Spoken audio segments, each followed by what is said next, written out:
처음으로 이제 주님, 기적의 본문을 읽을 때마다 내가 옛날에 예수님께서 하셨던 그 일이고 요즘은 그런 스타일대로 일하지 않으셔 라고 그냥 이게 옛날 기록으로 치부하지 않고 기적의 본문이 나올 때마다 내가 오늘도 아멘 하면서 받아들일 수 있는 것은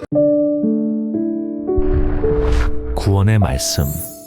예수님께서 무리도 거르시고 홍해도 가르시고 기적을 일으키실 수 있는 분이라는 거 다 알지 않습니까? 문제는 무엇입니까? 내 삶에는 기적이 안 일어난다는 거죠. 그러니까 실제로 내가 교회 따라서 이렇게 목사님 따라서 이 자리에 오긴 했지만 그 기적이라는 것이 옛날에는 있었고 내 삶에는 지금 뭐가 안 나타나는 것 같다. 기적에 대한 오해들이 좀 많이 있다는 것입니다. 마태복음 8장에 보면은 나병 환자가 낫게 됩니다. 나병은 그 당시에 피부병이었습니다. 닿으면 죽는 거예요. 닿으면 전염되는 거기 때문에 사회적인 격리가 된 사람이었다는 것입니다. 그러니까 인생에 어려움이 있었겠죠. 근데 예수님이 그 사람 고쳐주십니다. 손을 대자마자 원래 전염이라는 게 뭐예요? 뭔가 나쁜 것이 닿으면은 전염이 돼야 되는데 오히려 예수님의 깨끗한 거, 선한 것이 역으로 전염이 되는 그런 기적들이 나타나게 된다는 것입니다. 문제는 뭐냐? 우리가 기적 본문을 아무리 읽어도 내게 일어나지 않다 보니까 하나님 말씀에 대한 신뢰를 할 수 없는 경우가 참 많이 있다는 것입니다. 오늘 우리가 성경을 읽을 때 어떻게 읽습니까? 내게 주신 하나님의 말씀이다.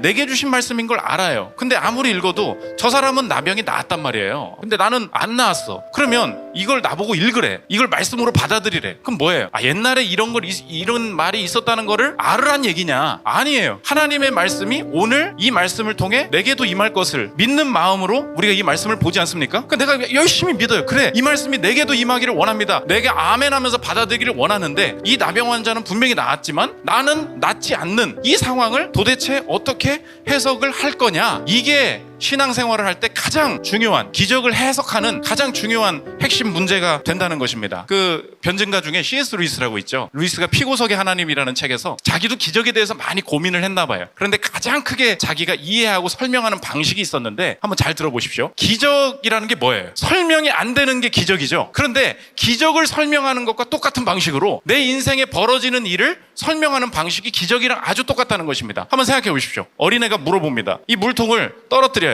이걸 딱 떨어뜨려요. 이거 왜 떨어져요? 제 아들이 6살이거든요. 그럼 설명을 해줍니다. 이게 중력이라고 하는 거야. gravity. 말을 해준단 말이에요. 왜 떨어지냐고 하면은 이게 중력이라고. 근데 이 아이가 물어봐요. 이게 왜 떨어지냐고 또 물어본단 말이에요. 이게 중력이라니까? 아니 왜 떨어지냐고. 그때 제가 뭐라 그럴까요? 중력은 그런 거야. 이렇게 설명하죠. 중력은 그런 거야. 중력이 왜 그래요? 그냥 자연은 그런 거야. 우리는 그것을 전제하고 합니다. 왜 중력이 이런 방식으로 작용하는지 설명할 수 있어요? 없어요? 없죠. 그냥 그런 거예요. 자연은 씨를 뿌리면 자라요. 그냥 뭘 떨어뜨리면 떨어져요. 그걸 전제해놓고 간다고. 설명이 안 되는 영역이에요. 오늘 방금 내가 기적을 뭐라고 정의했죠? 설명이 되지 않는 거. 그렇죠? 하나님께서 기적을 일으키시는 이유가 무엇이냐? C.S. 루이스의 답은 뭐냐?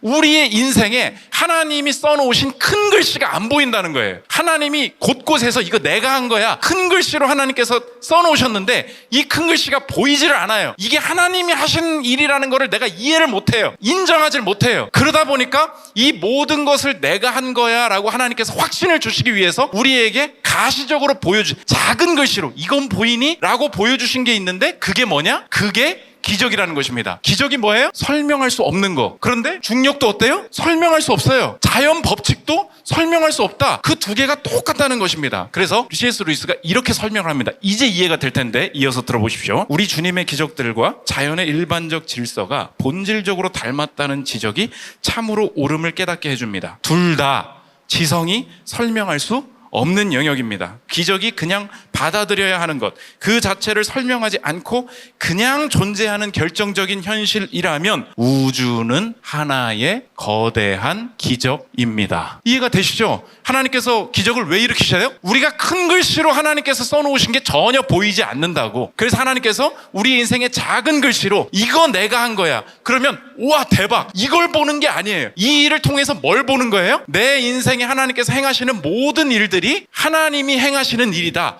하나님이 행하시는 기적이다. 그걸 깨닫게 해주시기 위해서 우리 인생에 기적을 행해 주신다는 것입니다. 이어서 들어보십시오. 사실 기적이란 전 세계에 너무나 큰 글씨로 적혀 있어 일부 사람들은 보지 못하는 이야기를 작은 글씨로 다시 들려주는 일입니다. 그래서 기적은 무슨 글씨래요? 작은 글씨래요. 큰 글씨가 아니래요. 큰 글씨는 뭐예요? 내 일상에서 벌어지는 모든 일, 그게 오히려 큰 글씨가 된다는 것입니다. 그래서 요한복음 2장에 가나의 혼인잔치, 예수님이 물이 변하여 포도주를 만드셨습니다. 우리가 인생에 이걸 읽을 때마다 느끼는 게 뭐예요? 봐봐, 예수님은 술을 먹으라고 했다고. 포도주를 허락하신 분이란 말이에요, 목사님. 이게 본문의 핵심입니까? 그렇지 않아요. 물이 포도주로 바뀌었네. 아, 대박. 그게 아니라는 거예요. 그것만 기적이 아니라 그 작은 글씨를 보고 언제부터 하나님은 이 물을 포도주로 만들고 계셨는가, 이걸 봐야 된다는 거예요. 예수님이 언제 물을 포도주로 만드셨어요? 세상을 지으실 때부터 하나님은 포도나무를 창조하시고 그것이 뿌리로 물을 빨아올린 후 태양의 도움을 힘입어 그 물을 과즙으로 바꾸도록 가르치십니다. 그 과즙이 발효되면 어떤 특성들을 띠게 됩니다. 따라서 하나님은 노아의 시대부터 우리 시대까지 매년 물을 포도주로 바꾸고 계신다고 할 수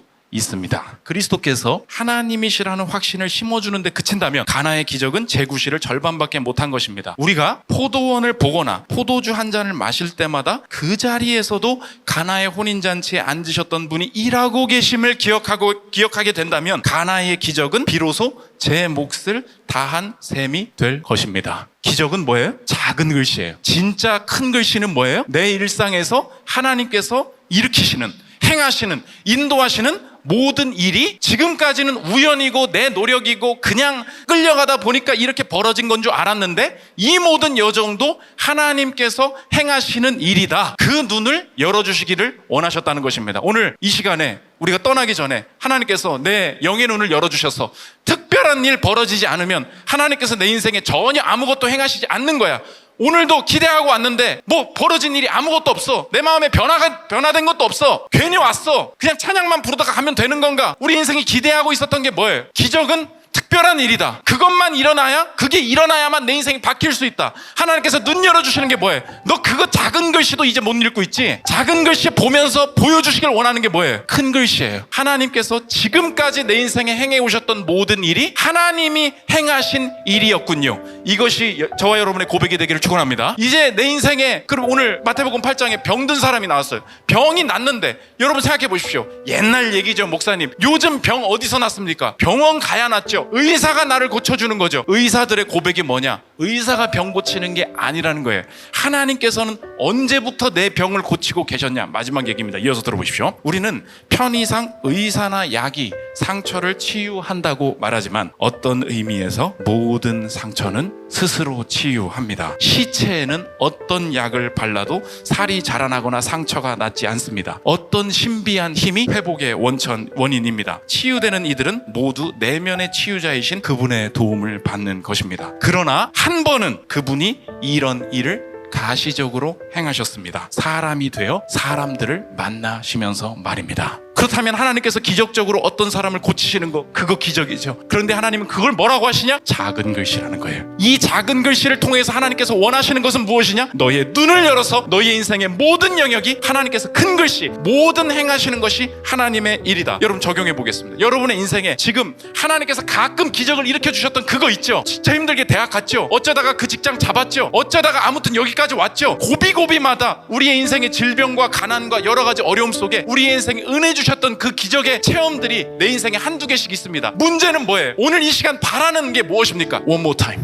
한 번만 더. 아니 목사님, 대학은 가게 하셨는데 배우자는 안 나타난다고. 내 기도를 더 빡세게 하고 있는데 기적이 안 나타난다고. 이게 나타나야 내 인생이 열리겠는데 네네네 지금 기대하고 있는 게 뭐예요? 여전히 작은 글씨라는 거예요. 여전히. 하나님께서는 뭐래요? 아니야, 기적이 없는 게 아니야. 너의 눈을 열어서 내 인생에 행하시는 모든 일상에 벌어지는 일들이 큰 글씨, 하나님이 행하시는 일이다. 이것이 기적에 대한 바른 이해라는 것입니다. 그러므로 이제 주님, 기적의 본문을 읽을 때마다 내가 옛날에 예수님께서 하셨던 그 일이고 요즘은 그런 스타일대로 일하지 않으셔 라고 그냥 이게 옛날 기록으로 치부하지 않고 기적의 본문이 나올 때마다 내가 오늘도 아멘 하면서 받아들일 수 있는 것은, 하나님, 이 기적이 그냥 대박 사건을 보여주시기 위함이 아니라 이것은 오히려 작은 글씨요, 하나님께서 이것을 통해서 내 눈을 열어 내 인생의 오늘의 일도 하나님이 행하시는 기적으로 바라보기를 원합니다.